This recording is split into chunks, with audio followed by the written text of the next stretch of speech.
आकाशवाणी गोरखपुर से प्रादेशिक समाचार।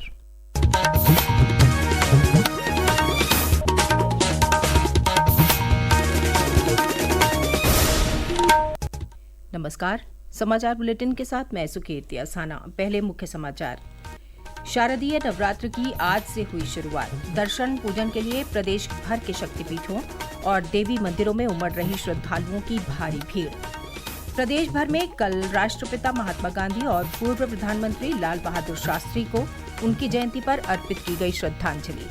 जमैका के प्रधानमंत्री एंड्रयू होलनेस ने वाराणसी का किया दौरा।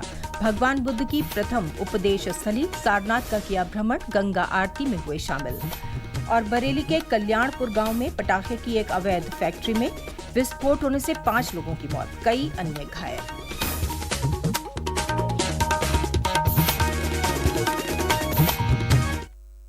और अब समाचार विस्तार से।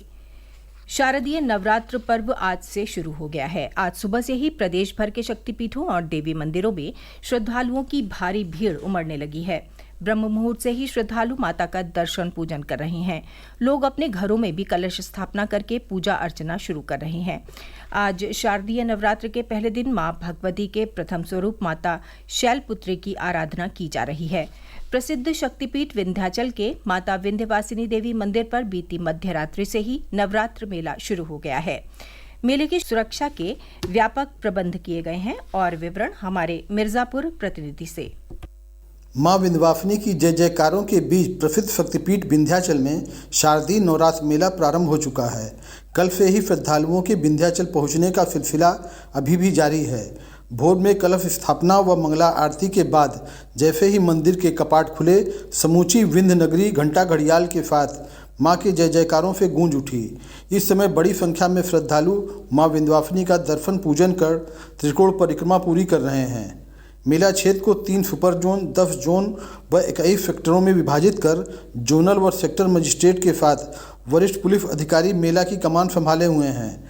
संपूर्ण मेला क्षेत्र में 2000 से भी अधिक पुलिस के जवान तैनात हैं। उत्तर मध्य रेलवे श्रद्धालुओं की सुविधा के लिए विंध्याचल स्टेशन पर 11 जोड़ी अतिरिक्त ट्रेनों के ठहराव की व्यवस्था की है। परिवहन विभाग प्रदेश के विभिन्न जिलों को विंध्याचल से जोड़ने के लिए 100 से अधिक अतिरिक्त बसें चला रहा है। मां के गर्भगृह में प्रवेश पर पाबंदी के साथ चरण स्पर्श पर रोक लगाया गया है। एसएम सभा, आकाशवाणी समाचार, विंध्याचल, मिर्जापुर।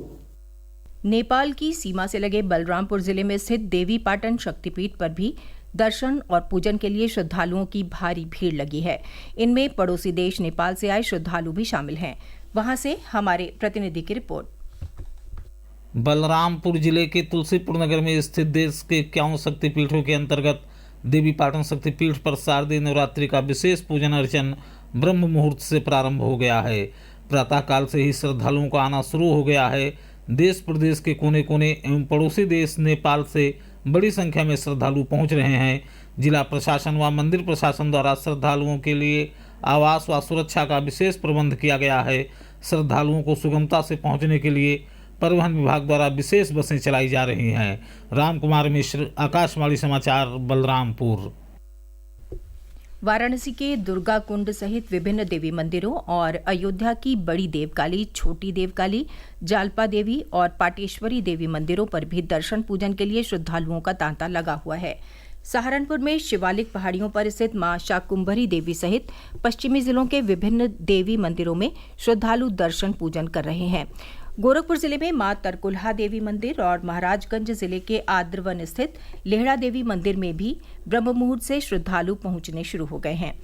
इसके साथ ही दुर्गा पूजा उत्सव भी शुरू हो गया है। दुर्गा पांडालों में एक ओर जहां साज सज्जा को अंतिम रूप दिया जा रहा है, वहीं पूजा अर्चना भी शुरू हो गई है। कुछ पांडालों में देवी प्रतिमाएं भी लाकर रख दी गई हैं। अयोध्या में शारदीय नवरात्र की पूर्व संध्या पर कल सरयू तट से वरुण आह्वान के साथ भव्य कलश यात्रा निकाली गई।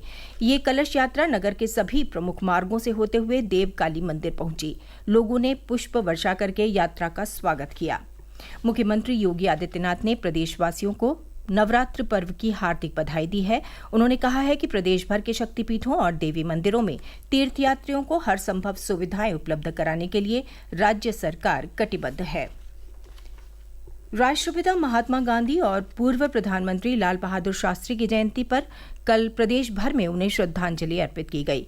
इस अवसर पर विभिन्न शैक्षणिक संस्थानों, राजनीतिक और सामाजिक संगठनों द्वारा कार्यक्रमों के माध्यम से महात्मा गांधी और शास्त्री जी के व्यक्तित्व और कृतित्व को याद किया गया। मुख्यमंत्री योगी आदित्यनाथ ने जीपीओ स्थित महात्मा गांधी की प्रतिमा पर पुष्पांजलि अर्पित की। उन्होंने कहा कि बापू आजादी के महानायक थे। वो स्वच्छता और नारी गरिमा के प्रति आग्रही थे। देश के अंदर 12 करोड़ से अधिक घरों में शौचालयों का निर्माण, ये न केवल स्वच्छता के प्रति उनके आग्रह को बल्कि नारी गरिमा के गौरव को बढ़ाने का एक अभियान भी है। नारी सशक्तिकरण के बगैर आप समाज को सुदृढ़ नहीं कर सकते, स्वावलंबी नहीं बना सकते। राष्ट्रपिता महात्मा गांधी के महत्वपूर्ण वचन थे स्वच्छता के लिए, नारी सशक्तिकरण के लिए, स्वदेशी के लिए और स्वावलंबन के लिए। इनकी प्रासंगिकता आज भी बनी हुई है। प्रादेशिक समाचार आप आकाशवाणी गोरखपुर से सुन रहे हैं। ये समाचार बुलेटिन हमारे YouTube channel AIR news Gorakhpur और एक्स हैंडल AIR न्यूज_GKP पर भी उपलब्ध है। जमैका के प्रधानमंत्री एंड्रयू होलनेस अपने भारत दौरे के दौरान कल एक दिन के लिए वाराणसी पहुंचे। यहां हवाई अड्डे पर राज्यपाल आनंदीबेन पटेल और कैबिनेट मंत्री सुरेश खन्ना ने उनका स्वागत किया। उन्होंने भगवान बुद्ध की प्रथम उपदेश स्थली सारनाथ का भ्रमण किया।